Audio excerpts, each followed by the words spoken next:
அப்பா ஓடி போய் அவனை கட்டி அணைத்து முத்தமிட்டு வரவேற்கிறார். அந்த நிகழ்ச்சியில அம்மா கேரக்டரே இல்லை.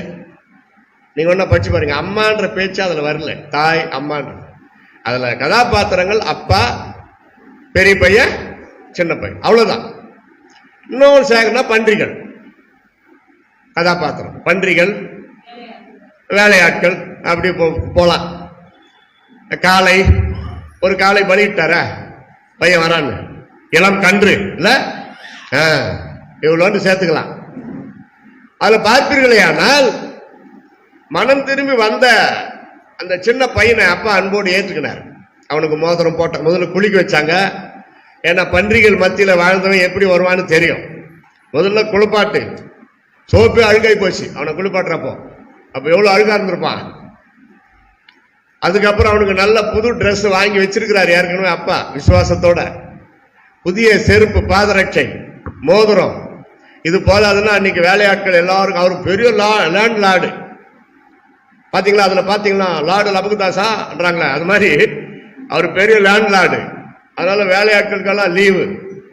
நல்லா சமைச்சு கொழுத்த கன்று அடிச்சு இன்னைக்கு எல்லாம் நம்ம சந்தோஷமா இருக்கலாம். பெரிய பையன் வயல்ல வேலை செஞ்சுட்டு வர்றான். பாதி வர்றான், சவுண்டு கேக்குது, இசை கச்சேரி சவுண்டு கேக்குது, மியூசிக் டீம் அந்த காலத்துல இருந்திருக்குது பாருங்க.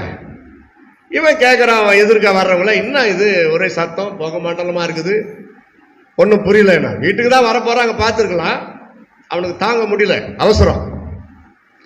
நைனா தெரியாதா, உங்க தம்பி மறுபடியும் வந்துட்டான், அதுக்காக கொண்டாட்டம். அப்பா இப்படி எல்லாம் இசை கச்சேரி, நல்ல விருந்து எல்லாம் அப்படி நான் போட்டு விட்டு போயிட்டான். இவனுக்கு பேரிகிசி அப்படின்னா என்ன அர்த்தம்? டென்ஷன் அதிகமாயிடுச்சு, கோபம் வர்றான். மனசுல நினைக்கிறதெல்லாம் வந்து பேசலான்ட்டு பார்க்கட்டும், முகம் மாறி போச்சு. அப்பா கொஞ்சம் நில்லுமையா, என்னடா நைனா, என்னத்த நைனா, சொத்தெல்லாம் அழிச்சு நாசமாக்கி உங்களை ஏமாத்தி பணத்தை கொண்டு போய் வேசிகள் இடத்துல என்னமோ பார்த்த மாதிரி செலவு பண்ணிவிட்டு வந்திருக்கிறான். அவனை ஏற்றுக்கிட்டீங்க, எனக்கு வேற ஒண்ணும் இல்லை, நீங்க எப்படி செய்யுங்க. ஒரு வேலைக்கார மாதிரி உங்ககிட்ட இத்தனை வருஷம் நான் இருக்கிறேன். மூத்த குடியுரிமை எனக்கு உண்டு, நான் மூத்த மகன். என்னைக்காவது என் பர்த்டேக்கு அட்லீஸ்ட் ஒரு ஆட்டுக்குட்டியாவது பலியிட்டு பிரியாணி செஞ்சிருக்கிறீங்களா? ஊர் ஜனங்களுக்கு கொடுத்துருக்கிறீங்களா? ஆனா எல்லாத்தையும் அவனே சாப்பிட போறது இல்லை. கேட்க வேண்டிய கேள்வி அவன் கேட்டதுல தப்பே இல்லை.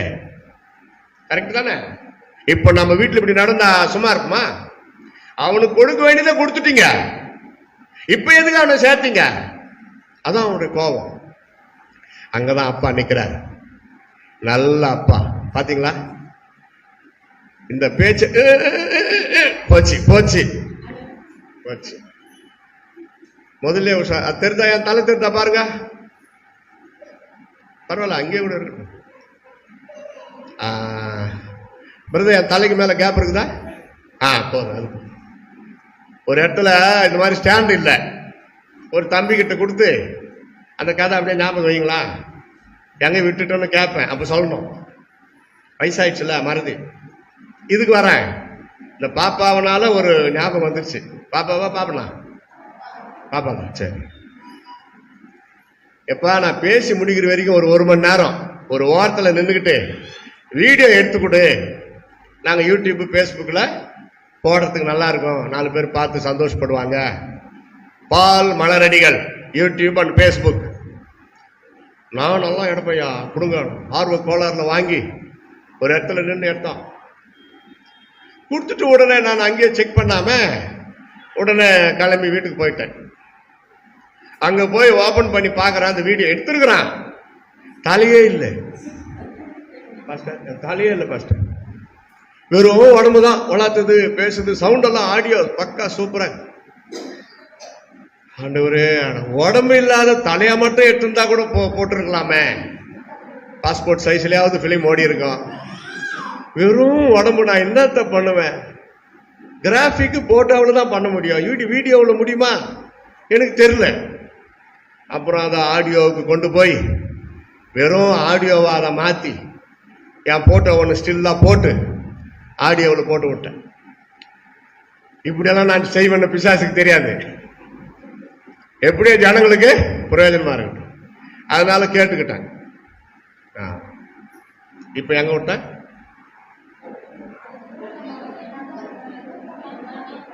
தகப்பன், சுருக்கமா சொல்லிட்டாங்க தகப்பன். இப்ப எப்படி இது ஞாபகம் வரும் எனக்கு? தகப்பன், ஹல்லேலூயா, தகப்பன் வந்தாரு கோவமா. கரெக்டா, அங்க எங்க நிறுத்தணும் அங்க சொல்லணும். ஒரு சர்ச்சில் இப்படிதான் கேட்டேன், எங்க விட்டேன்னு. நீங்க எங்க விட்டீங்களோ அங்க விட்டீங்கன்ட்டான். திறமசாலி. இப்ப பசங்களை ஜெயிக்க முடியாதுயா. ஒரு நாள் என் மனைவிய கோவத்துல எருமாடு எருமாடு எருமாடுன்னு, எருமாடை கட்டி இருக்கிறீங்களா நீங்க யாருன்ட்டாங்க. அதோட மூடிட்டேன் வாய. நியாயம் தானே? எருமாடுன்னா என்ன கட்டி இருக்கிற நீங்க யாரு? ஜெர்சி எருமாடா தான் இருக்கும் அப்படின்னா. அதனால அது மாதிரி திட்டத்தை விட்டுட்டேன்.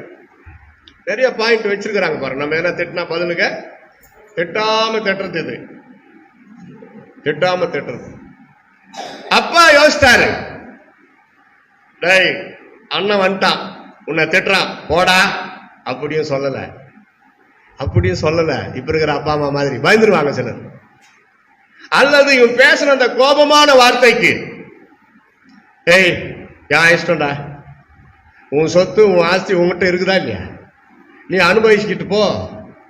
எதனா ஒரு ஆட்டுக்குட்டி எடுத்து வெட்டி நாளைக்கு பிரியாணி பண்ணி சாப்பிட்டுக்க, அதுக்கு என்னமோ இப்படி சத்தம் போடுற பட அப்படின்னு சொல்லலையே.